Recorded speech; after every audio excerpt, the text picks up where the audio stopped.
Hi hello ಎಲ್ರಿಗೂ ನಮಸ್ತೆ. Welcome to mister D picture YouTube channel. ಪ್ರೀತಿ ಇಲ್ಲದ ಮೇಲೆ ಹೂವು ಅರಳಿತು ಹೇಗೆ, ಮೋಡ ಕಟ್ಟಿತು ಹೇಗೆ, ಹನಿಯೊಡನೆ ಕೆಳಗೆ ಧರೆಗೆ ಇರಳಿತು ಹೇಗೆ, ನೆಲಕ್ಕೆ ಹಸಿರು ಮೂಡಿತು ಹೇಗೆ ಎಂಬಂಥ ಮಾತನ್ನು ಜಯಶೋಧಕರವರು ಹೇಳ್ತಾರೆ. ಅಂದ್ರೆ ಜಗತ್ತಿನಲ್ಲಿ ಎಲ್ಲ ಆಗು ಹೋಗುಗಳು ಕೂಡ ಪ್ರೀತಿ ಎಂಬಂತಹ ಒಂದು ನಂಬಿಕೆ ಮೇಲೆ ನಿಂತ್ಕೊಂಡಿದೆ ಅಂತ. ಪ್ರೀತಿ ಅಂತಕ್ಕಂಥದ್ದು ಈ ರೀತಿಯ ಎಲ್ಲ ನಿರ್ಬಂಧನೆಗಳನ್ನ ಮೀರಿ ನಿಲ್ತಕ್ಕಂಥದ್ದು ಅಂತ ಒಂದು ಅದ್ಭುತವಾಗಿರುವಂತಹ ಕಥಾ ಹಂದಿರವನ್ನ ಇಟ್ಕೊಂಡು ತೆರೆ ಮೇಲೆ ಬರ್ಲಿಕ್ಕೆ ರೆಡಿಯಾಗಿರುವಂತಹ ಕನ್ನಡದ ಒಂದು ಹೊಸ ಸಿನಿಮಾ ಬಿಳಿ ಚುಕ್ಕಿ ಹಳ್ಳಿ ಹಕ್ಕಿ. ಚಿತ್ರದ ಒಂದು ಟೀಸರ್ ನ ನೋಡಿದಾಗ ಬಹಳ ಅದ್ಭುತವಾಗಿರುವಂತಹ ಪರಿಕಲ್ಪನೆ ಸರ್. ಯಾಕಂದ್ರೆ ಪ್ರೀತಿ ಅಂತಕ್ಕಂಥದ್ದು ಯಾವುದೇ ನಿರ್ಬಂಧನೆ ಇಲ್ದಕ್ಕಂಥ ಗಡಿಯನ್ನ ಮೀರಿರುವಂತ ಒಂದು ಅವ್ಯಕ್ತ ಭಾವ ಅಂತ ನಾವು ಕರಿತೀವಿ. ನನ್ನ ಪ್ರಕಾರ ಪ್ರೀತಿ ಅಂದರೆ ಆಕ್ಸೆಪ್ಟೆನ್ಸ್. ಅದು ಸಿನಿಮ್ಯಾಟಿಕಲಿ ಹೇಳಬೇಕು ಅಂತ ಹೇಳಿದ್ರೆ, ನನ್ನೊಳಗಡೆ ಇರೋವಂಥ ಪ್ರೀತಿನ ನಾನೆಷ್ಟು ಚೆನ್ನಾಗಿ ಹೊರಗಡೆ ಕೊಡ್ತೀನಿ ಅದು ನಿಜವಾದ ಪ್ರೀತಿ. ಹೊರಗಡೆ ಇರೋವಂಥ ಪ್ರೀತಿನ ನನಗೆ ಇದೇ ಥರ ಬೇಕು ಅಂತ ಎಷ್ಟು ಕೇಳೋಕ್ಕೆ ಹೋಗ್ತೀನಿ ಅದು ಸ್ವಲ್ಪ ಕಷ್ಟ. ಸೊ ಫಸ್ಟು ನನ್ನೊಳಗಡೆ ಇರೋಂಥ ಪ್ರೀತಿ ನನ್ನನ್ನು ಇಷ್ಟಪಡೋದಕ್ಕಿಂತ ನಾನು ಎಷ್ಟು ಕೊಡಬಲ್ಲೆ ನಿನಗೆ ಅನ್ನೋದರಲ್ಲಿ ಪ್ರೀತಿ ನಿಂತಿದೆ. ಇವಾಗ ನೀವು ಮೊದಲೇ ಇಂಟ್ರೊಡಕ್ಷನಲ್ಲಿ ಹೇಳೋ ಥರ ಒಂದು ಕಂಡೀಷ್ನಲ್ ಲವ್ಗಳಾಗ್ಬಿಟ್ಟಿದ್ದಾವೆ ಇವಾಗ. ಹೀಗಿದ್ದರೆ ಹೀಗಿರುತ್ತೆ ಅಂತ. ಫಸ್ಟು ನಾನು ಹೀಗಿರ್ತೀನಿ ಪ್ರೀತಿನಲ್ಲಿ, ನಾನು ಆನೆಸ್ಟಾಗಿರ್ತೀನಿ, ನಾನು ಲಾಯಲ್ ಆಗಿರ್ತೀನಿ, ನಾನು ನಿನಗೋಸ್ಕರ ನಿಲ್ತೀನಿ ಕಷ್ಟ ಆಗಲಿ ಅನ್ನೋದು ಬರುತ್ತಲ್ಲ, ಪ್ರೀತಿ ಅಲ್ಲಿಂದ ಹುಟ್ಟುತ್ತೆ. ನೀವು ಅಲ್ಲಿಂದ ನಿನ್ನನ್ನು ಇಷ್ಟಪಡೋ, ನೀನು ನೋಡೋಕ್ಕೆ ಚೆನ್ನಾಗಿದೆಯಾ, ನಾನು ನಿನ್ನ ಪ್ರೀತಿ ಮಾಡ್ತೀನಿ ಅಂತ ಅಲ್ಲಿಂದ ಹುಟ್ಟಲ್ಲ. ಅಲ್ಲಿಂದ ಉಳಿಬೋದು ಅಷ್ಟೇ, ಬಟ್ ಹುಟ್ಟಲ್ಲ. ಸೊ ಇದು ನನ್ನ ಪ್ರಕಾರ ಆಕ್ಸೆಪ್ಟೆನ್ಸ್. Okay, S. ನಿಮ್ಮ ಪ್ರಕಾರ ಪ್ರೀತಿ ಅಂದರೆ ಏನು ಅಂತ ಕಾಜಲ್ ಅವರ ಪ್ರಕಾರ? I don't no. ಅಂದರೆ ಯಾರ ಮುಂದೆ ನಾವು ನಾವಾಗೇ ಇರ್ಬೋದು, in all are true essence. Because ನಿಮ್ಮ ಜೊತೆ ನಾನು ಒಂಥರ ಇವಾಗ ಪ್ರೊಫೆಷ್ನಲಿ ಈ ಥರ ಇದ್ದೀನಿ, ಬಟ್ ಪರ್ಸ್ನಲ್ ಲೈಫಲ್ಲಿ ಎಷ್ಟು ಲೇಯರ್ಸ್ ಇರುತ್ತೆ ನಮಗೆ.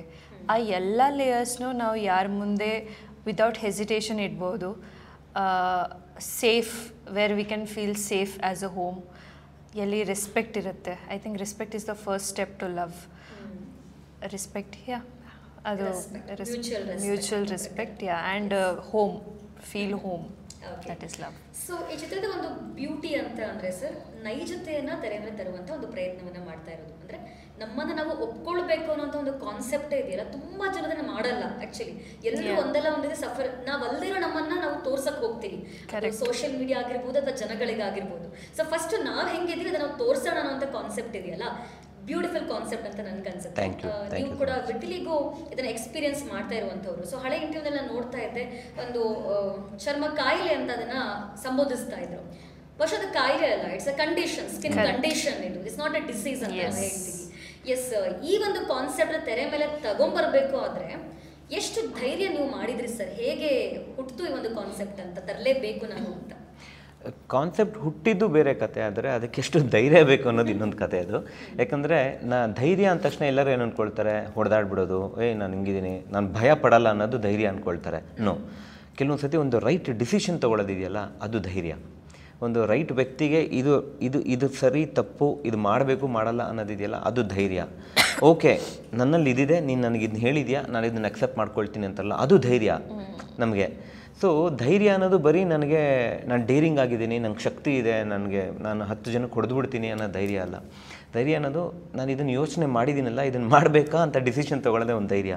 ಸೊ ಇದು ಕಷ್ಟಕರವಾದ ಡಿಸಿಷನ್ ನಮಗೆ. ಯಾಕಂದರೆ ಇವತ್ತಿನ ದಿನಕ್ಕೆ ಪೋಸ್ಟ್ಗಳನ್ನ ನೋಡಿ, ನಿಮ್ಮಂಥ ವಿಮರ್ಶೆಗಳಲ್ಲಿ ಇಲ್ಲ ಆರ್ಟಿಸ್ಟ್ಗಳ ಜೊತೆ ಇವಾಗ ಏನಾಗ್ತಿದೆ, ಸಿನಿಮಾ ಕಾಣಿಸ್ತಿದೆ, ಸಿನಿಮಾನಲ್ಲಿಯೋ ನಾನು ಎಫರ್ಟ್ ಕಾಣಿಸ್ತಿದೆ, ಆ ಸ್ಕಿನ್ ಕಾಣಿಸ್ತಿದೆ ಜನಗಳಿಗೆ. ಬಟ್ ಅದನ್ನು ಆ ಪೋಸ್ಟ್ವರೆಗೂ ತರಕ್ಕೊಂದು ಜರ್ನಿ ಇದೆಯಲ್ಲ ಅದು ಧೈರ್ಯ ನಮಗೆ. ಇವಾಗ ಎಲ್ಲರೂ ಇದನ್ನು ನನಗೂ ಗೊತ್ತಿದೆ, ನಾನು ಎಷ್ಟೇ ಇಂಟರ್ವ್ಯೂನಲ್ಲಿ ಏನೇ ಹೇಳಿದ್ರು ನನ್ನನ್ನು ನನ್ನಾಗಿ ನೋಡೋದಲ್ದೇ ನನ್ನ ಒಬ್ಬ ಪಾತ್ರನಾಗಿ ನೋಡ್ತಾರೆ. ಯಾಕಂದರೆ ನಾನು ಪಾತ್ರ ಮಾಡಿರೋ ಅಂಥ ಶಿವ ಬೇರೆ, ಆದರೆ ರಿಯಲ್ ಲೈಫ್ ಇರೋವಂಥ ಮಹೇಶ್ ಬೇರೆ. ಆದರೆ ಈ ಎರಡು ನಡುವೆ ಬರುವಂಥ ಒಂದು ಜರ್ನಿನ ಅಲ್ಲಿ ರಿಯಾಲಿಟಿಯಾಗಿ ತರಕ್ಕೆ ಟ್ರೈ ಮಾಡಿದ್ದೀನಿ. ಸೊ ಅದನ್ನು ಸಿನಿಮಾನಲ್ಲಿ ನೋಡಿದಾಗ ಮಾತ್ರನೇ ಅವ್ರಿಗೆ ಗೊತ್ತಾಗುತ್ತೆ, ಓ ಇದು ನಮ್ಮ ಲೈಫಲ್ಲಿ ನಡೆಯುವಂಥ ಕತೆ ಅಲ್ವಾ ಅಂತ ಹೇಳ್ಬಿಟ್ಟು.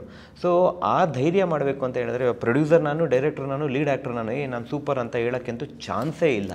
ಒಂದೊಂದು ಸೀನಲ್ಲಿ ಒಂದೊಂದು ಶಾರ್ಟ್ ಮಾಡ್ಬೇಕಾದ್ರೆ ಅವ್ರ ಜೊತೆ ಇರಲಿ, ಬೇರೆ ಆ್ಯಕ್ಟ್ರ್ಗಳ ಜೊತೆ ಇರಲಿ, ನನ್ನದೇ ಸೀನ್ ಇರಲಿ. ಇವಾಗ ನನ್ನ ಸ್ಕಿನ್ ಇವಾಗ ಇಮ್ಯಾಜಿನ್ ಮಾಡ್ಕೊಳ್ಳಿ, ಎಷ್ಟೊಂದು ಇಂಟರ್ವ್ಯೂನಲ್ಲಿ ಹೇಳಿದ್ವಿ, ಒಂದು ಪಿಂಪಲ್ ಇದ್ದರೆ, ಒಂದು ಮೇಕಪ್ ಇಲ್ಲ ಅಂದರೆ, ಒಂದು ಕಾಸ್ಟ್ಯೂಮ್ ಸರಿ ಇಲ್ಲ ಅಂದರೆ ಎಷ್ಟು ಬಂದು ಚೆಕ್ ಮಾಡ್ತೀವಿ. ನಾನು ನನ್ನದೇ ಶಾರ್ಟ್ನ ಮಾನಿಟ್ರಲ್ಲಿ ನೋಡಿ ವಾಪಸ್ ಬಂದು ನಾನು ನೋಡ್ತಾ ಇದ್ದಾಗ, ಓ ಇದು ನಾನೇನಾ, ಓ ಹಿಂಗೆ ಕಾಣಿಸ್ತಿದ್ಯಾ ನನ್ನ ಮುಖ, ನಾನು ನಾಯಕ ನಟನ ಇಲ್ಲ ಕೇವಲ ನಟನ ಇಲ್ಲ ಕೇವಲ ಒಬ್ಬ ಪಾತ್ರಧಾರಿನ, ಎಲ್ಲ ಕನ್ಫ್ಯೂಷನ್ಸು ಮೈಂಡಲ್ಲಿ ಪ್ರತಿ ಶಾಟಲ್ಲೂ ನಡೀತಿತ್ತು. ಇವಾಗ ಆ ಪೋಸ್ಟರ್ ನೋಡಿದ್ರು ಅವರೆಷ್ಟು ಸುಂದರವಾಗಿ ಕಾಣಿಸ್ತಾ ಇದ್ದಾರೆ. ಇವಾಗ ನಾನು ಸುಂದರವಾಗಿ ಕಾಣಿಸ್ತಾ ಇದ್ದೀನಾ? ಸುಂದರವಾಗಿ ಯಾಕೆ ಕಾಣಿಸ್ತಾ ಇದ್ದೀನಿ? ಬಹುಶಃ ಅವ್ರ ನಗುವಿಂದ ಇರ್ಬೋದು, ಆಯಿತಾ? ಬಹುಶಃ ಅವ್ರು ಅದನ್ನು ಕವರ್ ಮಾಡ್ತಾ ಇದ್ದಾರೆ. ಅದೇ ಪ್ರೀತಿ. ಮತ್ತು ನೀವು ಫಸ್ಟ್ ಪ್ರಶ್ನೆ ಕೇಳಿದ್ದಕ್ಕೆ, ಸೊ ಎಲ್ಲದಕ್ಕೂ ತುಂಬ ಡಿಫಿಕಲ್ಟ್ ಡಿಸಿಷನ್ಸ್ಗಳಿರ್ತವೆ ನಮಗೆ. ಸೊ ಮತ್ತು ಇದು ಹುಟ್ಟಿದ್ದು ನಮಗೆ, ಇದು ಈ ಜರ್ನಿ ಇದು ಹುಟ್ಟಿದ್ದು, ನೀವು ಬೇರೆ ಇಂಟರ್ವ್ಯೂಗಳು ನೋಡಿದ್ದೀನಿ ಅಂತ ಹೇಳಿದ್ರೆ ಓನ್ಲಿ ಬಿಕಾಸ್ ಆಫ್ ನಾನು ಒಂದು ಮಾತುಕತೆ ಪುನೀತ್ ರಾಜ್ಕುಮಾರ್ ಸರ್ ಜೊತೆ ಮಾತಾಡ್ತಾ ಇರಬೇಕಾದ್ರೆ, ಅವರು ಈ ವಿಷಯಗಳ ಬಗ್ಗೆ ಮಾತಾಡ್ತಾ ಇರಬೇಕಾದ್ರೆ ಅಚಾನಕ್ಕಾಗಿ ಬಯಸದೆ ಬಂದ ಭಾಗ್ಯ ಅಂತ ಹೇಳ್ತಾರಲ್ಲ, ಇದು ಬಯಸದೆ ಬಂದ ಭಾಗ್ಯ. ಈ ಕತೆ ನನ್ನ ಯಾಕೆ ಹುಡ್ಕೊಬಂತು, ಅವ್ರು ಯಾಕೆ ನನ್ನ ಮಾಡು ಅಂತ ಹೇಳಿದ್ರು. ಅವರು ನಮ್ಮನ್ನೆಲ್ಲ ಬಿಟ್ಟು ಹೋದ್ಮೇಲಿಂದ ನಾನು ಬಿಟ್ಬಿಡ್ಬೋದಾಗಿತ್ತು ಅದನ್ನು. ಇವಾಗ ಎಷ್ಟೊಂದು ಜನ ಪ್ರೊಡ್ಯೂಸರೇ ಸಿಕ್ಕಲಿಲ್ಲ ಅಂದರೆ ಕತೆನೇ ಚೇಂಜ್ ಮಾಡ್ತಾರೆ. ಕತೆನೇ ಸರಿ ಇಲ್ಲ ಅಂದಮೇಲೆ ಪ್ರೊಡ್ಯೂಸರ್ನ ಚೇಂಜ್ ಮಾಡಿಬಿಡ್ತಾರೆ. ಸಿಕ್ಕಿದ ಪ್ರೊಡ್ಯೂಸರ್ ಜೊತೆ ಒಂದು ಸಿನಿಮಾ ಮಾಡೋಣ ಅಂತಾರೆ. ಬಟ್ ನಾನು ಯಾಕೆ ಮಹಿರಾ ಅಂತ ಸಿನಿಮಾ ಕೊಟ್ಟು ಕೂಡ ನಾನು 6 ವರ್ಷ ನಂದು ಬೇರೆ ಸಿನಿಮಾ ಬಂದಿಲ್ಲ. ನಾನು ಯಾಕೆ ವೆಯ್ಟ್ ಮಾಡಿದೆ? ಯಾರೂ ಪ್ರೊಡ್ಯೂಸರ್ ಸಿಕ್ಕಲಿಲ್ಲ. 1 ವರ್ಷ ಏನಕ್ಕೆ ಸೈಕಲ್ ಹೊಡೆದೆ. ಆಮೇಲೆ ಸರಿ ನಾನೇ ಏನಕ್ಕೆ ಪ್ರೊಡ್ಯೂಸ್ ಮಾಡಬೇಕು ಅಂತ ಡಿಸಿಷನ್ ತೊಗೊಂಡ್ಮೇಲೆ ಆವಾಗ ಒಂದೊಂದೇ ಶಕ್ತಿಗಳು ಆಡಾಗ್ತಾ ಹೋಗ್ತಾ ಬಂತು ನಮಗೆ. ಯಾವುದು ನನಗೆ ಗೊತ್ತಿಲ್ಲ. It just happen to me and ಅದಕ್ಕೆ ನಾನು ಸರೆಂಡರ್ ಆದೆ. ಆನೆಸ್ಟಾಗಿ, ನಿಯತ್ತಾಗಿ, ಯಾವುದೇ ಕಲ್ಮಶವಿಲ್ಲದೇ ನಾನು ಅದಕ್ಕೆ ಸರೆಂಡರ್ ಆಗಿ ನಾನು ಮಾಡಿದ್ದೀನಿ. ನೀವು ಹೇಳಿದ್ರೆ ಐ ಅಕ್ಸೆಪ್ಟ್ ಇಟ್ ಅಷ್ಟೇ. ಪುನೀತ್ ರಾಜ್ಕುಮಾರ್ ಸರ್ ನಿಮಗೆ ಒಂದು ಸ್ಫೂರ್ತಿನ ತುಂಬಿದ್ದು ಈ ಕತೆ ತಗೊಂಡು ಬನ್ನಿ ಅಂತಲ್ಲ, ಅಲ್ಲಿ ಮಾತುಕತೆನಲ್ಲಿ ನೀವು ಮಾಡಿ ಅಂತ ಹೇಳ್ಬಿಟ್ರು. ಸಿನಿಮಾನೇ ಮಾಡಿ ಅಂತ ಹೇಳ್ಬಿಟ್ರು. ನಾನು ಇಲ್ಲ ಸರ್, ನಿಮ್ಮ ಸಿನಿಮಾ ಮಾಡೋಕ್ಕೆ 2 ವರ್ಷ ಬೇಕು ನನಗೆ, ಐ ಆಮ್ ನಾಟ್ ಪ್ರಿಪೇರ್ಡ್. ಅದೊಂದು ಫೈಟ್ ಆಯಿತು ಅಂದರೆ ಓಕೆ, ಏನೋ one of the big star ಹೇಳ್ತಾ ಇದ್ದಾರೆ, ನಾವು ಅದಕ್ಕೆ ರೆಸ್ಪೆಕ್ಟ್ ಕೊಡಬೇಕು. ಯಾಕಂದರೆ ಅವ್ರು ದಡ್ರಲ್ಲ, ಅವರು ತುಂಬ ಮುಂದಾಲೋಚನೆ ಫೋರ್ಕಾಸ್ಟ್ ಮಾಡಿರೋಂಥ ವ್ಯಕ್ತಿ. ಅವರು 3ನೇ ವಯಸ್ಸಿಂದ ಆ್ಯಕ್ಟ್ ಮಾಡ್ಕೊಬಂದಿರೋಂಥ ವ್ಯಕ್ತಿ. ಅವ್ರು ಹೇಳ್ತಾ ಇದ್ದಾನೆ ಆಯ್ತು ಮಾಡೋಣ ಅಂತ. ಬಟ್ ಸೆಕೆಂಡ್ ಶಾಕರ್ ನೀವು ಆ್ಯಕ್ಟ್ ಮಾಡಿ ಅಂದ್ರಲ್ಲ, ಅದು ಶಾಕ್ ನನಗೆ. ನಾನು ಥಿಯೇಟ್ರ್ ಗ್ರೂಪಲ್ಲಿ ಯಾರೋ ತೊಗೊಳ್ಳೋಣ, I am comfortable as A director and producer, actor ಅಂತ ಏನಿಲ್ಲ, ಚಿಕ್ಕಪುಟ್ಟ ಮಾಡಿದ್ದೀನಿ. ಅದು ಸೆಕೆಂಡ್ ಶಾಕರ್ ನಮಗೆ. ಸೊ ಏನೇ ಹೇಳಿದ್ರು ಹುಟ್ಟಿದಲ್ಲಿಂದ ಅಷ್ಟೇ. ಸೊ ಇದನ್ನು ಪ್ರೊಡ್ಯೂಸ್ ಮಾಡಬೇಕಾದ್ರೆ ಸಾಕಷ್ಟು ಪ್ರೊಡ್ಯೂಸರ್ನ ಭೇಟಿ ಆದ್ರೆ ಅಥವಾ ನಾನೇ ಮಾಡಬೇಕು ಅಂತ ನಿರ್ಧಾರ ಮಾಡಿದ್ರೆ? ಅದೇ ನನ್ನಲ್ಲಿ ಪ್ರೊಡ್ಯೂಸ್ ಮಾಡೋಷ್ಟು ದೊಡ್ಡ ಪ್ರೊಡ್ಯೂಸರ್ ಅಂದ ತಕ್ಷಣ ಎಲ್ಲರೂ ಬರೀ ಬಂಡವಾಳ ಹಾಕೋರು ಅಂದ್ಕೊಳ್ತಾರೆ. ನೋ, ಪ್ರೊಡ್ಯೂಸರ್ ಅಂತ ಹೇಳಿದ್ರೆ ನಮಗೆ ಬಂದಿರೋ ಇನ್ವೆಸ್ಟ್ಮೆಂಟ್ನ ನಾವು ಸಿನಿಮಾನ ಎಷ್ಟು ಚೆನ್ನಾಗಿ ಅದನ್ನು ನಿರ್ವಹಿಸ್ತೀವಿ ಅನ್ನೋದು ಅದು ಪ್ರೊಡ್ಯೂಸರ್ಸ್ ಕರ್ತವ್ಯ ಅದು. ಬಟ್ ಇನ್ವೆಸ್ಟ್ಮೆಂಟ್ ಅನ್ನೋದು ಹ್ಯೂಜ್ ಶಕ್ತಿ ನನ್ನಲ್ಲಿಲ್ಲ ಅದು. ಸೊ ನನಗೆ ಸಹಾಯ ಬೇಕಿತ್ತು. ಬಟ್ ಯಾರೋ ಒಬ್ಬರು ಫುಲ್ ಫ್ಲೆಜ್ ಇಂಡಸ್ಟ್ರಿನಲ್ಲಿರೋ ಅಂಥ ಒಬ್ಬರು ಹೆಸರು ಮಾಡಿರೋ ಪ್ರೊಡ್ಯೂಸರ್ ಸಿಕ್ಕಿದ್ರೆ ಅದ್ರ ಕಂಫರ್ಟ್ ಝೋನ್ ಬೇರೆ. ಓಕೆ, ಇವಾಗ ಕಾಂತಾರ ಆಯಿತು, KGF ಆಯಿತು, ಅದಕ್ಕೆ ನಾನು ಪ್ರೊಡ್ಯೂಸ್ ಮಾಡಬೇಕಂದ್ರೆ ಅದು ಆಗ್ತಿರಲಿಲ್ಲ. ಅದು ನನ್ನ ಹತ್ರ ದುಡ್ಡಿದ್ರೂ ಆಗ್ತಿರಲಿಲ್ಲ. ಅದಕ್ಕೆ ಅದೇ ರೀತಿಯಾದ ಪ್ರೊಡಕ್ಷನ್ ಗೊತ್ತಿರೋವಂಥ ಒಂದು ಸಿಸ್ಟಮ್ಯಾಟಿಕ್ ವೇನಲ್ಲಿ ಒಂದು ಮ್ಯಾನೇಜ್ಮೆಂಟ್ ಹ್ಯಾಂಡ್ಲ್ ಮಾಡೋವಂಥ ನಂಬರ್ಸ್ ಗೊತ್ತಿರೋವಂಥ ಒಂದು ಪ್ರೊಡಕ್ಷನ್ ಕಂಪ್ನಿ ಬೇಕು. ಆವಾಗೊಂದು ಡೈರೆಕ್ಟ್ರಿಗೊಂದು ಕಂಫರ್ಟ್ ಝೋನ್ ಬರುತ್ತೆ, ಆರ್ಟಿಸ್ಟ್ಗಳನ್ನ ಚೆನ್ನಾಗಿ ಮಾಡಿಸ್ಬೋದು ನಾವು. ನನ್ನೆಲ್ಲ ಹೌದು, ನಮಗಷ್ಟು ಶಕ್ತಿ ಇರಲಿಲ್ಲ. ಬಟ್ ಸುಮಾರು ನನಗೆ ಅಂದರೆ ಇನ್ನೊಂದು ಏನಾಗುತ್ತೆ ಗೊತ್ತಾ ಸೌಜನ್ಯ ಅವರೇ, ಈ ಕತೆಗೆ ಕೆಲವೊಂದು ಪ್ರೊಡ್ಯೂಸರ್ಸ್ಗಳು ಸೂಟೇ ಆಗಲ್ಲ. ನಮಗೆ ಗೊತ್ತಿರುತ್ತೆ, ಇವಾಗ ಇದೇ ಸ್ಟಾರ್ ಕಾಸ್ಟ್ನ ನಾವು ತೊಗೊಂಡೋದ್ರೆ ಅವ್ರು ನಮಗೂ ಅಂತಾರೆ, ಕತೆಗೂ ಅಂತಾರೆ. ಯಾಕಂದರೆ ಅವರು ಫಿಕ್ಸ್ ಆಗಿಬಿಟ್ಟಿರ್ತಾರೆ, ನಾವು ಇದೇ ಥರ ಕತೆ ಮಾಡೋದು, ನಾವು ಇದಂತ. So I know that. ಅವ್ರ ಹತ್ರ ಹೋಗಲಿಲ್ಲ. ಸೊ ಯಾರು ಸೂಟ್ ಆಗ್ತಾರೆ ಅವ್ರ ಹತ್ರ ಹೋದಾಗ ಅವರು ಬಿಗ್ ಸ್ಟಾರ್ ಬೇಕು ಅಂತ ಕೇಳ್ತಾರೆ, ಇಲ್ಲ ಇರೋ ಸ್ಟಾರ್ ಕಾಸ್ಟ್ ಚೇಂಜ್ ಮಾಡಿ ಅಂತ ಕೇಳ್ತಾರೆ. ಅದು ತಪ್ಪೇನಿಲ್ಲ. ಬಟ್ ಹಂಗಂತ ನಾವು ಬಿಟ್ಕೊಡೋಕ್ಕಾಗಲ್ಲ. ಇಲ್ಲ sir, this is fine, this is locked, ಈ ಥರ ಮಾಡ್ತಾಯಿದ್ದೀನಿ, ಪ್ಲೀಸ್ ಮಾಡಿ. ನಾನು ಅಲ್ಲಿ ಸ್ಟ್ರಿಕ್ಟಾಗಿ ನಿಲ್ಲಿಲ್ಲ ಅಂದಿದ್ದರೆ ಇವತ್ತು ಇಲ್ಲಿ ಕೂರೋಕ್ಕಾಗ್ತಾ ಇರಲಿಲ್ಲ. ಅವಾಗ ಏನಾಗುತ್ತೆ, ಬರೋರೆಲ್ಲ ಇನ್ವೆಸ್ಟ್ ಮಾಡೋರೆಲ್ಲ ಒಂದೊಂದು ಚೇಂಜಸ್ ಕೇಳ್ತಾರೆ. ಅವಾಗ ಸಿನಿಮಾ ಆಗಲ್ಲ, ಅದು ವ್ಯಾಪಾರ ಆಗೋಗುತ್ತದು ನಮಗೆ. ಸೊ ನೀವು ನಿಮ್ಮನ್ನು ಒಬ್ಬ ಆಕ್ಟರ್ ಆಗಿ ನೋಡೋಕೆ ಇಷ್ಟಪಡ್ತೀರಾ, ಪ್ರೊಡ್ಯೂಸರ್ ಆಗಿ ನೋಡೋಕೆ ಇಷ್ಟಪಡ್ತೀರಾ, ಡೈರೆಕ್ಟರ್ ಆಗಿ ನೋಡೋಕೆ ಇಷ್ಟಪಡ್ತೀರಾ? Very interesting question. ಯಾವತ್ತಿದ್ರೂ ಡೈರೆಕ್ಷನ್ ಅನ್ನೋದ್ರಿಂದ ನಾನು ಹುಟ್ಟಿದ್ದು. ಸೊ ಇಂಥ ಒಳ್ಳೆಯ ಆ್ಯಕ್ಟರ್ಗಳನ್ನ ನಾನು ನಿರ್ದೇಶನ ಮಾಡಬೇಕಂದ್ರೆ ಡೈರೆಕ್ಟರ್ ಆಗಿ ಇರೋಕ್ಕೆ ಇಷ್ಟಪಡ್ತೀನಿ. ಈ ಥರ ನೆಕ್ಸ್ಟ್ ಡೇಟ್ ಕೊಟ್ಟರೆ ಪ್ರೊಡ್ಯೂಸರ್ ಆಗೋಕ್ಕೆ ಇಷ್ಟಪಡ್ತೀನಿ. ಇವರೇ ಮತ್ತೆ ಆ್ಯಕ್ಟಿಂಗ್ ಮಾಡಿದ್ರೆ ಆ್ಯಕ್ಟರ್ ಆಗೋಕ್ಕೆ ಇರೋಕ್ಕೂ ಇಷ್ಟಪಡ್ತೀನಿ. ಹೇಳಿ ಮೇಡಮ್. ನಾವು ಆ್ಯಕ್ಚುಲಿ ಒಂದು ಸೋಷಿಯಲ್ ಈವೆಂಟಲ್ಲಿ ಮೀಟ್ ಆಗಿದ್ವಿ. ಸೊ ಆವಾಗ ಅವರು ಲುಕ್, ಅವ್ರದ್ದು ಕ್ಲೈಮ್ಯಾಕ್ಸ್ ಸೀನ್ ಲುಕ್ಕೇ ಇತ್ತು. ಸೊ ಆವಾಗ ಅವರು ಅಂತಿದ್ರು, ನಾನು ಈ ಥರ ಒಂದು ಸಿನಿಮಾ ಮಾಡ್ತಿದ್ದೀನಿ, ಅದಕ್ಕೋಸ್ಕರ ಈ ಥರ ಲುಕ್ ಇದೆ ಅಂತ. I think we spoke for around 5-10 minutes. ಅದಾದಮೇಲೆ ಡಿಸ್ಪರ್ಸ್ ಎಲ್ಲ ಆದಮೇಲೆ ಅವರು ನನಗೆ ಇನ್ಸ್ಟಾಗ್ರಾಮಲ್ಲಿ ಮೆಸೇಜ್ ಮಾಡಿದರು, ಈ ಥರ ಅದು ನಾನು ಸಿನಿಮಾ ಬಗ್ಗೆ ಹೇಳಿದ್ದೆ ಅಲ್ವಾ, ನೀವು ಆಡಿಷನ್ ಕೊಡ್ಬೋದಾ ಅಂತ. ಸೊ ವೈ ನಾಟ್ ಅಂತ ಅವರು ಆಫೀಸ್ಗೆ ಹೋದೆ, ಆಡಿಷನ್ ಕೊಟ್ಟೆ. ಆಮೇಲೆ 1 ವೀಕ್ ಆದಮೇಲೆ ಅವ್ರು ಹೇಳಿದರು, ನೀವೇ ಮಾಡ್ತೀರಾ ಅಂತ. ಸೊ ಯಾ ಇಲ್ಲ ಅವ್ರು ಫಸ್ಟ್ ಆ್ಯಕ್ಟರ್ ಅಂತಲೇ ನನಗೆ ಗೊತ್ತಿರಲಿಲ್ಲ. ನನಗೆ ಏನು ಸೋಷಿಯಲ್ ಇವೆಂಟ್ ಕಾಮನ್ ಫ್ರೆಂಡ್ಸ್ ಎಲ್ಲ ಮೀಟ್ ಮಾಡಿದಾಗ ವೆರಿ ಕ್ಲೋಸ್ ಫ್ರೆಂಡ್ಸ್, ನಮಗೆ ಆ್ಯಕ್ಟರ್ ಅಂತಲೇ ಗೊತ್ತಿರಲಿಲ್ಲ ನನಗೆ. ಬಟ್ ಅದೇ ಹೇಳ್ತಾರಲ್ಲ, ಡೈರೆಕ್ಟರ್ಸ್ ಕಣ್ಗಳು ಒಂದು ಏನೋ ಹುಡುಕ್ತಾ ಇರುತ್ತೆ. ಬಟ್ ನನಗವಾಗ ಕತೆ ಎಲ್ಲ ರೆಡಿ ಇದೆ, ನಾಯಕ ನಟಿನೇ ಇಲ್ಲ ನಮ್ಗೆ ಇವಾಗಿನ. ಸೊ ಹಂಗೆ ಹುಡುಕ್ತಾ ಇದೆ, ಇವ್ರು ನೋಡಿದಾಗ ಓ ತುಂಬ ಚೆನ್ನಾಗಿ suit I don't go for any social event. ಅದು ನೋಡಿ ಅಲ್ಲೂ ಕೌಂಟ್ ಆಗುತ್ತೆ, ಇವ್ರು ಯಾಕಲ್ಲಿ ಬಂದರು, ನಾನು ಕೂಡ ಹೋಗಲ್ಲ. ಇಲ್ಲ ಇವರು ಒಳ್ಳೆ ಪಾಯಿಂಟ್ ಹೇಳಿದ್ರು, ನಾನು ಕೂಡ ಹೋಗಲ್ಲ. And on top of that ನೀವು ನನ್ನ ಟ್ರೈಲರಲ್ಲೂ ನನ್ನ ಕ್ಲೈಮ್ಯಾಕ್ಸ್ ನೋಡಿದ್ರೆ ಗಡ್ಡ ದಾಡಿ ಎಲ್ಲ ಬಿಟ್ಕೊಂಡಿದ್ದೀನಿ. ಐ ವಾಸ್ ನಾಟ್ ಪ್ರೆಸೆಂಟಬಲ್ ಇದರಲ್ಲಿ. ಅದರಲ್ಲೂ ಅಲ್ಲೂ ಕೂಡ ಫುಲ್ ಹ್ಯಾಂಡ್ ಹಾಕ್ಕೊಂಡೇ ಹೋಗಿದ್ದೆ ನಾನು, ವಿಟಿಲು ಎಲ್ಲ ಕವರ್ ಮಾಡ್ಕೊಂಡೇ ಹೋಗಿದ್ದೆ ನಾನು. ಯಾಕೆ ಹೋದೆ ಅಂತಲೂ ಗೊತ್ತಿಲ್ಲ. But very close friend, they are all like my brothers. ನಾನು ಇಲ್ಲ ಅನ್ನೋಕ್ಕಾಗಲ್ಲ. ಸುಮ್ಮನೆ ಒಂದು 10 ನಿಮಿಷ ಹೋಗಿ ಬರೋಣ ಅಂದಾಗ ಆ ಗ್ಯಾಪಲ್ಲಿ ಕಾಣಿಸ್ದಂಥ ಮುಖ ಇದು ನಮ್ಮದು. ಸೊ ಆವಾಗ ಪಾಪ ವೆರಿ ಹಂಬಲಿ ಬಂದರು, ಆಡಿಷನ್ ಕೊಟ್ಟರು, ಒಂದೇ ಟೇಕ್ ಆಡಿಷನ್ನು. So then it happened. So Kajal ಅವ್ರಿಗೆ ಕತೆ ಫಸ್ಟ್ ತಲುಪಿದಾಗ how was your reaction actually? ಹೇಗೆ ಅನಿಸ್ತು ಫಸ್ಟ್ ಟೈಮ್ ಕತೆ ಕೇಳಿದಾಗ? ತುಂಬ ಡಿಫ್ರೆಂಟ್ ಆಗಿದೆ ಅಲ್ವಾ, ಈ ಥರ ಕಾನ್ಸೆಪ್ಟ್, ಈ ಥರ ಸ್ಟೋರಿ ನಾನು ಕೇಳೇ ಇಲ್ವಲ್ಲ ಅಂತ ಅನಿಸ್ತು. And more than that I think ನನಗೆ ನನ್ನ ಕ್ಯಾರೆಕ್ಟರ್ ಜರ್ನಿ, ನನ್ನ ಕ್ಯಾರೆಕ್ಟರ್ ಆರ್ಕ್ ತುಂಬ ಇಷ್ಟ ಆಯಿತು. ನಾನು ಪ್ರೀವಿಯಸ್ ಮಾಡಿರೋ ಸಿನಿಮಾಯಿಂದ ಇದರಲ್ಲಿ ಪರ್ಫಾರ್ಮೆನ್ಸ್ ತುಂಬ ಡಿಫ್ರೆಂಟ್ ಥರ ಇರ್ಬೋದು.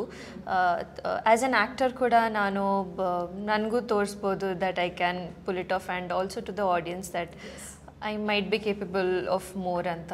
So different variety of roles ಮಾಡುವಾಗ ನಮಗೂ ಖುಷಿ ಆಗುತ್ತೆ as an actor. And story as a whole ತುಂಬ ಬ್ಯೂಟಿಫುಲ್, ಸ್ವೀಟ್, ಸಿಂಪಲ್ ಅಂತ ಅನಿಸ್ತು. ಮತ್ತು ಏನೋ ಪ್ರೀಚ್ ಮಾಡೋಕ್ಕೆ ಹೋಗಿಲ್ಲ, ಏನು ಮೆಸೇಜ್ ಕೊಡೋಕ್ಕೆ ಹೋಗಿಲ್ಲ, ಅದನ್ನ ತುಂಬ ನಾರ್ಮಲೈಸ್ ಮಾಡೋಕ್ಕೆ ಹೋಗಿದ್ದಾರೆ. ಹೌದು. ಸೊ ಏನೋ ಇವರು ಈ ಥರ ಸ್ಕಿನ್ ಕಂಡೀಷನ್ ಇದೆ ಅಂತ ಸ್ಟ್ಯಾಂಡ್ ಔಟ್ ಆಗಬೇಕು ಆ ಕ್ಯಾರೆಕ್ಟರ್ ಅಂತ ಇಲ್ಲ. He is one of all of us, ಆ ಥರ ಇದೆ. ಸೊ ಆ ಟ್ರೀಟ್ಮೆಂಟ್ ಇಷ್ಟ ಆಯಿತು. ಆ್ಯಂಡ್ ಆಲ್ಸೋ ಸೀರಿಯಸ್ ಫಿಲ್ಮ್ ಅಲ್ಲ ಇದು. ಇದರಲ್ಲಿ ತುಂಬ ಫನ್ ಎಲಿಮೆಂಟ್ಸು ಇದೆ, ಇಮೋಷನಲ್ಲೂ ಇದೆ, ನನ್ನ ಕ್ಯಾರೆಕ್ಟರ್ ಆರ್ಕ್ ಒಂದಿದೆ, ಅವ್ರದ್ದೇ ಒಂದು ಕತೆ ಇದೆ. ಸೊ ಇದೆಲ್ಲ ತುಂಬ ಡಿಫ್ರೆಂಟ್ ಪರ್ಸ್ಪೆಕ್ಟಿವ್ಸ್, ಪಾಯಿಂಟ್ಸ್ ಎಲ್ಲ ಇದೆ, ಅದೆಲ್ಲ ಇಷ್ಟ ಆಯಿತು. So yeah that's. So basically ನೀವು ತುಳುನಾಡಿನವರು, ಹೌದು. ನಮ್ಮ ಕರಾವಳಿ ಭಾಗದವರು ಅಂದರೆ ಕತೆ ಸೆಲೆಕ್ಷನ್ ಸೂಪರ್ ಆಗಿರುತ್ತೆ. ಕನ್ನಡ ಸಿನಿಮಾ ಇಂಡಸ್ಟ್ರಿಗೆ ಸಾಕಷ್ಟು ಕೊಡುಗೆಯನ್ನು ಕೊಟ್ಟಿರುವಂಥ ನಾಡು ಇದು ಅಲ್ವಾ? ಸೊ ನೀವೇನಾದರೂ ತಯಾರಿ ಮಾಡಿದ್ರಾ ಹೇಗೆ ಇಂಡಸ್ಟ್ರಿಗೆ ಬರಬೇಕು ಅಂತ? ನನ್ನ ಚಿಕ್ಕ ವಯಸ್ಸಿಂದನೇ ನನಗೆ ಆ್ಯಕ್ಟರ್ ಆಗಬೇಕಂತಲೇ ಇತ್ತು. Like I think since I was 3 or 5 something.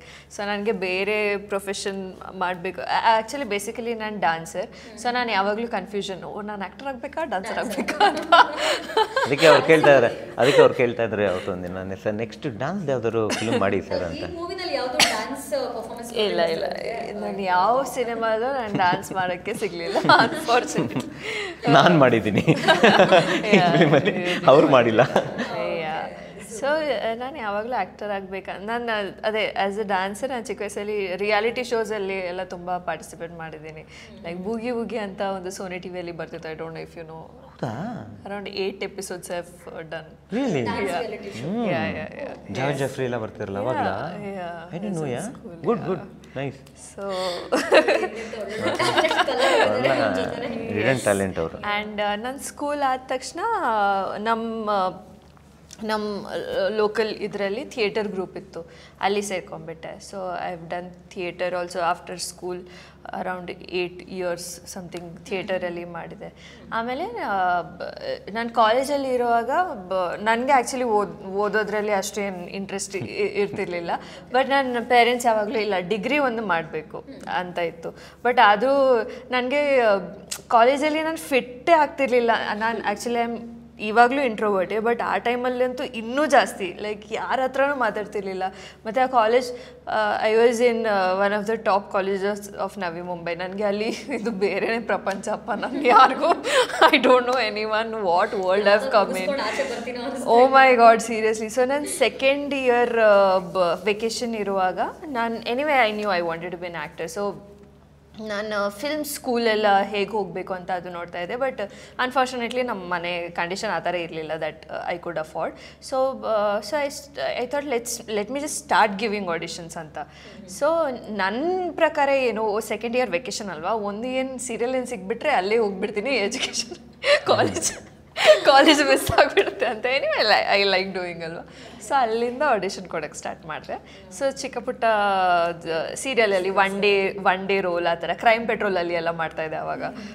So 2-3 days crime ಪೆಟ್ರೋಲಲ್ಲಿ 2 ಎಪಿಸೋಡ್ಸಲ್ಲಿ I was a villain. I had killed people. ನಿಮಗೆ ಯಾವ ಥರ ಕಥೆಗಳು ಲೈಕ್ ಆಗುತ್ತೆ, ಯಾವ ಥರ ಜಾನ್ರಾ ಲೈಕ್ ಮಾಡ್ತೀರಾ ಅಂತ? ಇಲ್ಲ, ನನಗಂತೂ ಆ ಥರ ಇದೇ ಪರ್ಟಿಕ್ಯುಲರ್ ಮಾಡಬೇಕಂತ ಇಲ್ಲ. Because as I said earlier, as an actor ಎಷ್ಟು ಡಿಫ್ರೆಂಟ್ ಕೈಂಡ್ ಆಫ್ ಸ್ಕ್ರಿಪ್ಟ್ಸಲ್ಲಿ ಮಾಡ್ತೀರಾ ಅಷ್ಟು ನೀವು ಗ್ರೋ ಆಗ್ತೀರಾ as an actor and also as a person is what I truly believe. Because ನಾವು ಯಾವಾಗ ಒಂದು ಪಾತ್ರ ನಿಭಾಯಿಸ್ತೀವಿ ಆವಾಗ ಆ ಪಾತ್ರ ಒಳಗಡೆ ಲೈಕ್ ಅವ್ರು ಏನು ಫೀಲ್ ಮಾಡ್ತಾರೆ ಅಂತ ನಾವು ಫೀಲ್ ಮಾಡ್ತೀವಿ. ಅದನ್ನ ನಾವೇ ಜಸ್ಟಿಫೈ ಮಾಡಬೇಕಲ್ವ, why is this person behaving this way. ಆವಾಗ I think we as a person also grow, because ನಮಗೆ ಆ ಕ್ಯಾರೆಕ್ಟರ್ದು ಪರ್ಸ್ಪೆಕ್ಟಿವ್ ಅರ್ಥ ಆಗುತ್ತೆ, ಯಾಕೆ ಇವರು ಈ ಥರ ಅಂತ. ಸೊ ಈ ಥರನೇ ಅಂತ ಏನಿಲ್ಲ, I would like to do all kind of films. ಇವಾಗ ಸದ್ಯ ಅಂತೂ ನಾನು since I have grown up watching rom coms, ನಾನು rom com like full commercial rom com ಮಾಡಿಲ್ಲ, ಆ ಥರ ಒಂದು ಮಾಡಬೇಕು ಅಂತ ಆಸೆ ಇದೆ. ಬಿಕಾಸ್ ಇವಾಗ ಅದು it's dying. I don't know, ಇವಾಗ ಎಲ್ಲರೂ ಫೈಟೇ ಮಾಡ್ತಿದ್ದಾರೆ, ಎಲ್ಲರೂ ಬ್ಲಡ್ ಶೆಡ್, ಎಲ್ಲರೂ ಮರ್ಡರೇ ಮಾಡ್ತಿದ್ದಾರೆ. ಇವಾಗ rom com I don't know, family drama ಎಷ್ಟು ಚೆನ್ನಾಗಿ ಒಳ್ಳೆ ಫ್ಯಾಮಿಲಿ ಡ್ರಾಮಾಸ್ ಎಲ್ಲ ಬರ್ತಿತ್ತು. So happy film, not dark ಎಲ್ಲ ಪ್ರೊಡ್ಯೂಸರ್ಸ್ಗೂ ಹಿಂಟ್ ಕೊಟ್ಬಿಟ್ರು ಅವರು. We need to laugh, we need to dance, ಆ ಥರ cinema. Sir actually Malayalam cinema ಇಂಡಸ್ಟ್ರಿಗಳಲ್ಲಿ ಅಲ್ಲಿ ಬರ್ತಕ್ಕಂಥ ಸಿನಿಮಾಗಳನ್ನ ನಾವು ನೋಡಿರ್ತೀವಿ. ನಮ್ಮ ಪ್ರತಿನಿತ್ಯದ ಒಂದು ಪಾತ್ರನೇ ಅಲ್ಲೊಂದು ಪಾತ್ರ ಆಗಿರುತ್ತೆ. ಅಂದರೆ ಅಡುಗೆ ಮಾಡೋ ಹೌಸ್ ವೈಫ್ ಕೂಡ ಒಂದು ಮೇನ್ ರೋಲ್ ಒಂದು ಸಿನಿಮಾ ಮಾಡ್ಬೋದು, ಆ ಒಂದು ಕ್ಯಾರೆಕ್ಟರ್ನ ಇಟ್ಕೊಂಡು. ಯಾವುದೋ ಡಾಮಿನೋಸ್ ಅಥವಾ ಮೆಕ್ಡಿಯಲ್ಲಿ ಕೆಲಸ ಮಾಡುವಂಥ ಒಂದು ಹುಡುಗಿನ ಇಟ್ಕೊಂಡು ಅದೇ ಒಂದು ರೋಲ್ ಆಗಿ ನಾವು ಸಿನಿಮಾಗಳನ್ನ ಮಾಡ್ತೀವಿ. ಸೊ ಆ ರೀತಿಯ ಒಂದು ಟಚ್ ಈ ಸಿನಿಮಾದಲ್ಲಿ ನನಗೆ ಕಾಣಿಸ್ಬೋದು ಅಂತ ಅನಿಸ್ತು. ಸರ್ ನಿಮ್ಮ ಅಭಿಪ್ರಾಯ ಏನು ಅಂತ ಸರ್? ಫಸ್ಟ್ ಥಿಂಗ್ ಒಂದು ತುಂಬ ಚೆನ್ನಾಗಿ ಕ್ಲಿಯರ್ ಮಾಡಿಬಿಡ್ತೀನಿ. ಇವಾಗ ಏನಂದರೆ ನಮ್ಮ ಭಾಷೆಯಲ್ಲಿ ನಾವು ಎಷ್ಟೊಂದು ಅವಾರ್ಡ್ಗಳು ತಗೊಳ್ಳೋವರೆಗೂ ಮಲಯಾಳಂ ಇಂಡಸ್ಟ್ರಿನೇ ಇರಲಿಲ್ಲ ನಮಗಿನ್ನ. ಓಕೆನಾ? ಇವಾಗ 90ಸ್ವರೆಗೂ ಹೈಯೆಸ್ಟ್ ಜ್ಞಾನಪೀಠ ನಮಗೆ, ಹೈಯೆಸ್ಟ್ ಫೀಮೇಲ್ ನ್ಯಾಷನಲ್ ಅವಾರ್ಡ್ ನಮಗೆ ಬೇಡ. ಒಂದು ಪುಟ್ಟಣ್ಣ ಕಣ್ಗಳ ಸಿನಿಮಾ ಫೀಮೇಲ್ ಪ್ರೊಟ್ಯಾಗನಿಸ್ಟ್ ಏನಿದೆ 10 ಇವಾಗ ಬರ್ತಾರೋ ಸಿನಿಮಾಗೂ ಕಾಂಪಿಟೇಷನ್ ಕೊಡುತ್ತೆ. 60-70 ಮಾಡಿದ್ದು ಯಾವುದು ಬೇಡ, ನೀವು ರಂಗನಾಯಕಿ ನೋಡಿಬಿಡಿ. ಸೊ ಒಂದು ಹೆಣ್ಣಿನ ಪಾತ್ರವನ್ನು ನಾವು ಎಷ್ಟು ಬ್ಯೂಟಿಫುಲ್ಲಾಗಿ ನಾವು ತೋರಿಸಿದ್ವಿ ಅನ್ನೋದು ಎಲ್ಲೋ ಕೆಲವೊಂದು ವರ್ಷಗಳಿಂದ ನಾವು ಮರ್ತೋಗಿದ್ದೀವಿ. ಸೊ ನಾವು ಅವಾಗೇನು ಐಡೆಂಟಿಫೈ ಮಾಡಿ ಸ್ಟಾರ್ಟ್ ಮಾಡ್ತಿದ್ವಿ, ಅವ್ರು ಇವಾಗ ಐಡೆಂಟಿಫೈ ಮಾಡಿ ಸ್ಟಾರ್ಟ್ ಮಾಡ್ತಾಯಿದ್ದಾರೆ. ಸೊ ಟೆಕ್ನಿಕಲಿ ಅವ್ರು ಮುಂದೆ ಇಲ್ಲ, ಟೆಕ್ನಿಕಲಿ ಅವ್ರು ಇವಾಗ ಸ್ಟಾರ್ಟ್ ಮಾಡ್ಕೊಳ್ತಾ ಇದ್ದಾರೆ. ಸೊ ಇಲ್ಲೇನಾಗೋಗಿದೆ, ಒಂದು ಗ್ಯಾಪಲ್ಲಿ ಯಾವುದೋ ಒಂದು ಡಿವಿಯೇಷನಲ್ಲಿ ನಾವು ಬೇರೆ ಸಿನಿಮಾಗಳಿಗೆ ಪ್ರಾಮುಖ್ಯತೆ ಕೊಟ್ಬಿಟ್ವಿ. ಹಿಂದೆ ಹೋಗ್ತೀವಿ ಅನ್ನೋದಕ್ಕಿಂತ ನಾವು ಮುಂದೆ ಹೆಜ್ಜೆ ಇಡ್ತಿಲ್ಲ, ಹಂಗೆ ಹೇಳೋಣ. ಯಾಕೆ ಅದು ಇಂಪಾರ್ಟೆಂಟ್. ಸೊ ಅದು ಟೆಕ್ನಾಲಜಿ ಪಾಯಿಂಟ್ ಆಫ್ ವ್ಯೂಲಿ ಸ್ಟೋರಿ. ಇವಾಗ ಬಿಗ್ ಫಿಲ್ಮ್ಸ್, ಬಿಗ್ ಬಜೆಟ್ ಅಂದರೆ they are only measuring with respect to star value and money value.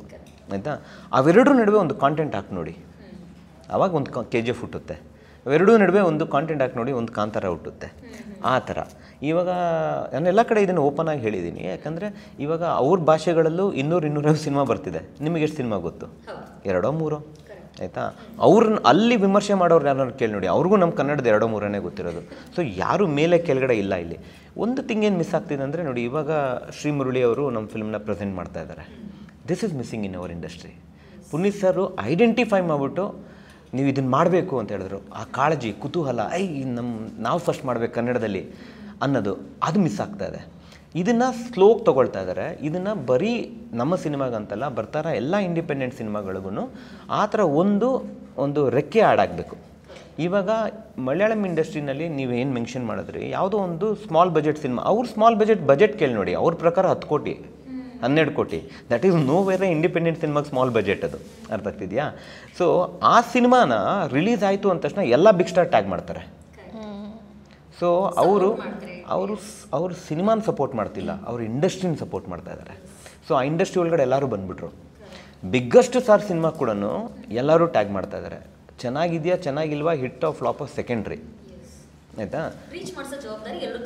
ಅಷ್ಟೇ ತೊಗೊಳ್ತಾ ಇರೋದು ಅವರು, ಇನ್ನೇನಿಲ್ಲ. ಬಿಕಾಸ್ ಅವರು ಅಲ್ಲಿ ಸ್ವಾರ್ಥತೆಯೂ ಇದೆ. ಯಾಕೆ ಅಂದರೆ industry is rotating lot of money. ಅಲ್ಲೂ ಸಾವಿರಾರು ಕೋಟಿ ರೊಟೇಟ್ ಆಗ್ತಾ ಇದೆ, ಅವ್ರಿಗೆ ಬೇಕು ಅದು. When you call it's an industry, is an industry, is a fully functioning management industry. ನಿಮಗಲ್ಲಿ ಅಲ್ಲಿ ಮಾನಿಟ್ರಿ ಇದೆ, ದುಡ್ಡಿದೆ, ಮ್ಯಾನೇಜ್ಮೆಂಟ್ ಇದೆ, ಅಕೌಂಟ್ಸ್ ಇದೆ, ಎಲ್ಲ ಇದೆ ಅಲ್ಲಿ, ಸ್ಟ್ರಾಟಜಿ ಇದೆ, ಎಲ್ಲ ಇದೆ ಅಲ್ಲಿ.